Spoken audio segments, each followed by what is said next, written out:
साल 1990 की बात है। मुंबई के एक छोटे से सिंगल रूम एक लड़का जो दिन रात स्टॉक मार्केट की चाल देखता था, ट्रेडिंग करता था और हर छोटी बड़ी खबर को नोट करता था। उस समय किसी ने सोचा नहीं था कि वही लड़का आज रिटेल की दुनिया में इतना बड़ा एम्पायर खड़ा कर देगा, रिलायंस कंपनी और बिग बाजार जैसे कंपनी को टक्कर देगा। वो लड़का है राधा किशन दमानी। राधा किशन दमानी को आज हर कोई डी मार्ट के नाम से जानता है। यह वो इंसान है जो एक साधारण मिडिल क्लास फैमिली से बिलोंग करते हुए आज भारत के सबसे बड़े रिटेल किंग बन गए हैं। उनकी कंपनी एबीयू सुपरमार्ट यानी डी मार्ट आज हजारों करोड़ रुपए तक पहुंच चुकी है और उनकी नेटवर्क आज लगभग 1 लाख करोड़ से ज्यादा हो चुकी है। तो आखिर कैसे एक सिंगल रूम में पले हुए लड़के ने यह पॉसिबल किया? क्या खास है डी मार्ट में जो इसे बाकी रिटेलर से अलग बनाता है? और कैसे ही सिर्फ कुछ ही सालों में ये भारत के सबसे पॉपुलर और सबसे बड़ा रिटेलर कंपनी बन गई? राधा किशन दमानी 12 जुलाई 1955 को राजस्थान के बीकानी में एक साधारण मरवाड़ी परिवार में पैदा हुए। उनके पिता स्टॉक ब्रोकर थे। परिवार की आर्थिक स्थिति ठीक ठाक थी, लेकिन लग्जरी वाली नहीं। बचपन में ही परिवार मुंबई शिफ्ट हो गया और वहाँ एक छोटे से सिंगल रूम अपार्टमेंट में रहने लगे। स्कूल की पढ़ाई पूरी करने के बाद उन्होंने मुंबई यूनिवर्सिटी में कॉमर्स की डिग्री के लिए एडमिशन लिया, लेकिन सिर्फ 1 साल बाद ही उन्होंने कॉलेज छोड़ दिया। वजह यह था कि उन्हें किताबी ज्ञान से ज्यादा रियल वर्ल्ड का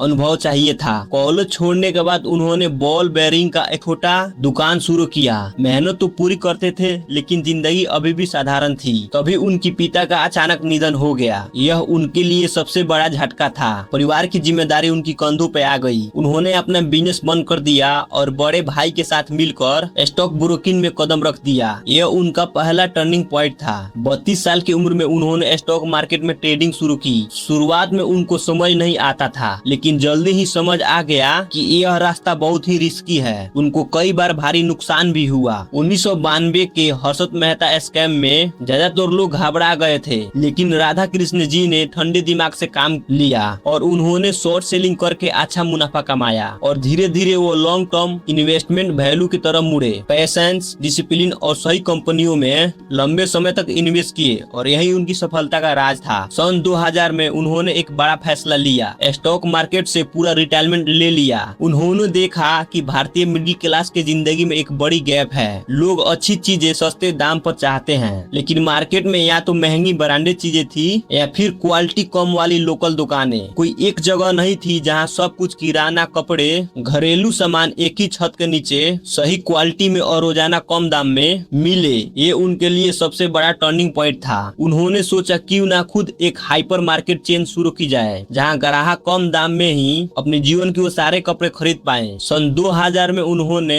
एबेनो सुपरमार्ट कंपनी रजिस्टर की और 2002 में मुंबई के पोवई इलाका में पहला डी मार्ट स्टोर खोला। शुरुआत बहुत छोटी थी, सिर्फ एक स्टोर, कोई बड़ा इन्वेस्टमेंट नहीं, कोई भारी मार्केट नहीं, सिर्फ एक विजन, मिडिल क्लास को वैल्यू दो। लेकिन यहाँ सबसे बड़ा चैलेंज आया। रिटेल बिजनेस आसान नहीं होता। रियल एस्टेट महंगा, सप्लाई चेन मुश्किल और कंपटीशन भारी। बिग बाजार और रिलायंस कंपनी पहले से थी। लोग कहते थे ये नया आदमी क्या कर लेगा, लेकिन राधा कृष्ण जी ने अपनी तरीका कभी नहीं बदली। डी मार्ट का बिजनेस मॉडल बहुत सिंपल लेकिन पावरफुल था। पहला, रोजाना कम दाम, कोई फालतू डिस्काउंट नहीं। दूसरा, किसी प्रकार की दिखावा नहीं, महंगे फर्नीचर या एसी नहीं, सिर्फ जरूरी चीजें। और तीसरा, ज्यादा सामान बेचो, कम मार्जिन रखो। और आखिरी, खुद की प्रॉपर्टी खरीद कर गोदाम खड़ा करना और खर्चा कम करना। इस वजह से उनका प्रॉफिट मार्जिन बाकी रिटेलर से हमेशा ज्यादा रहा। ग्राहक बार बार आते क्योंकि उनको पता था यहाँ सस्ता और अच्छा मिलेगा। स्टाफ को